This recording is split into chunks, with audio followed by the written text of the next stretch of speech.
A systematic review of randomized controlled trials of DHA supplementation of pregnant and breastfeeding women failed to find any clear and consistent short or long-term benefit for psychomotor, mental, visual, or physical development.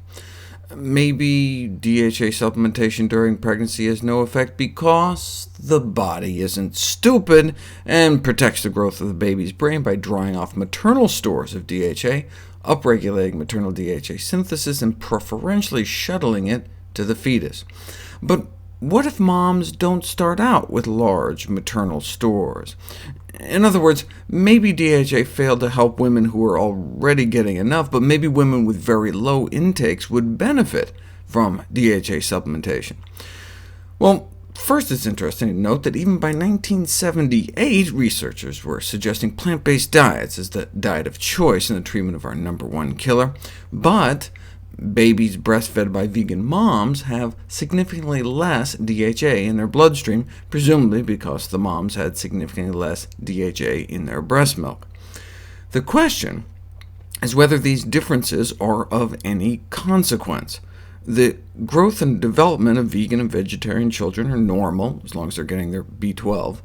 No evidence that neural or intellectual functions are impaired. In fact, the 2 studies we have on vegetarian kids showed that they had higher IQs, though that may have been because their parents tended to be better educated. But even though the kids seemed fine, that doesn't rule out the possibility that there may be some subtle differences in visual or neural functioning. It'd be interesting to compare the function of babies getting vegan breast milk levels versus general population levels. You can see vegans had 14, vegetarians 30, omnivores 37. This study compared 0 to 32, 64, and 96, and 32 worked better than 0, but more than 32 didn't add anything. This could explain why the general population at 37 doesn't benefit from additional DHA supplementation. But what about down at 14? Most studies down at that level showed no advantage over 0, though one study found a benefit supplementing at as low as 5, but that doesn't help us. Now, just because babies breastfed by vegan moms have significantly lower DHA levels in the blood, doesn't necessarily mean they have lower levels in their brain, which is where it counts. What we need is a randomized controlled trial in non-fish eaters of DHA supplementation. Until then, it's going to remain uncertain. So what should pregnant and breastfeeding women who avoid fish do in the meanwhile? Low intakes of DHA doesn't necessarily equate with fetal DHA inadequacy, but this new data suggests that some infants may not be getting enough, and could benefit from their moms supplementing. And so I recommend pregnant and breastfeeding women on plant-based diets do follow the consensus guidelines to get about 200 milligrams of preformed DHA from an uncontaminated source like algae oil, which is probably the best combination for all women, given the state of our world, to minimize exposure to toxic pollutants such as dioxins, PCBs, and mercury.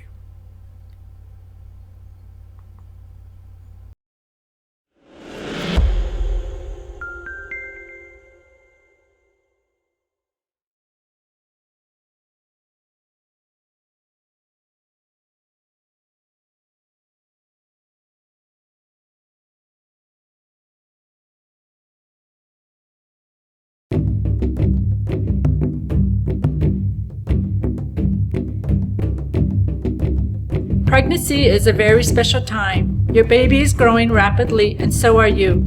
Many changes are taking place even inside your mouth.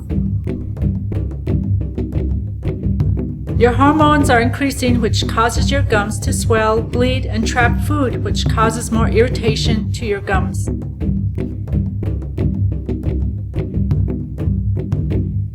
Your dental care is just as important for you as your baby during pregnancy.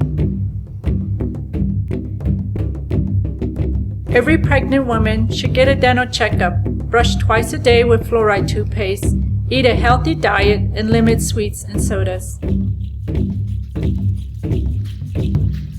By taking these steps, you will increase your opportunity for a healthy pregnancy, delivery, and a great new start for your newborn.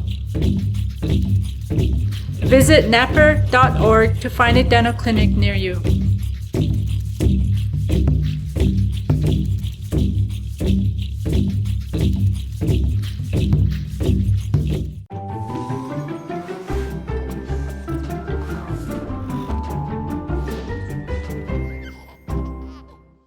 For most women, flying and traveling during pregnancy is perfectly safe up through the later parts of the third trimester, 34, 35 weeks. Some of the concerns we have about travel and pregnancy include going into labor, especially in the late third trimester, and away from your delivering hospital and physician, and the more serious complication being the formation of clots in your legs that can then travel to your lungs and cause significant harm. There can be a little compression or pressing on the blood vessels that run down to the legs.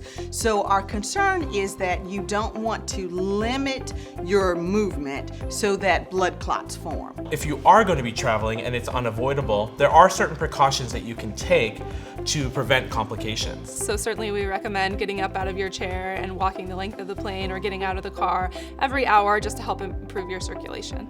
Increase your hydration, so drinking lots of water helps to move that fluid around, move that blood around. And the use of compression stockings for prolonged periods of sitting.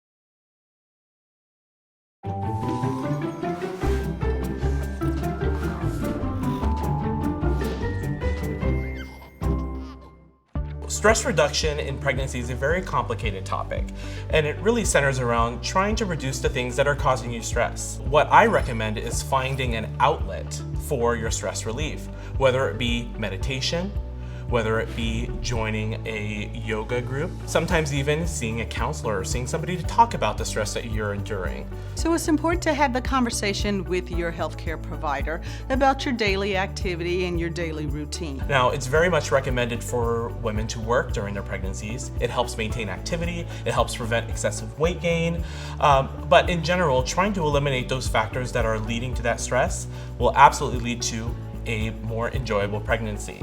As we continue through each trimester, you can modify your activity so that you're able to maintain a good quality of life throughout the pregnancy.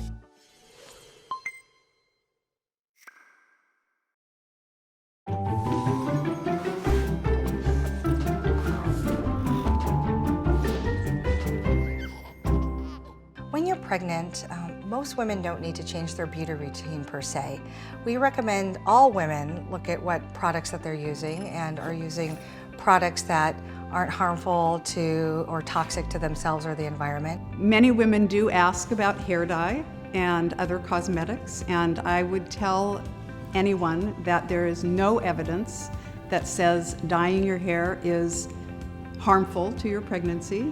In terms of things like, can I get my nails done while I'm pregnant? Yes, you can certainly get your nails done while you're pregnant. The main thing to keep in mind is if you do get your hair or nails done, to be in a salon that has a well-ventilated area to make sure that you're not breathing in some of those fumes. If you're worried, the best thing to do is wait until you're outside of the first trimester. And then often we get questions about tanning during pregnancy, and I think women often, their body's going through changes and they think about maybe using some tanning products or going tanning, and we really recommend to all women, whether you're pregnant or not, to avoid tanning. You can damage your skin, and so we would recommend avoiding that during all times.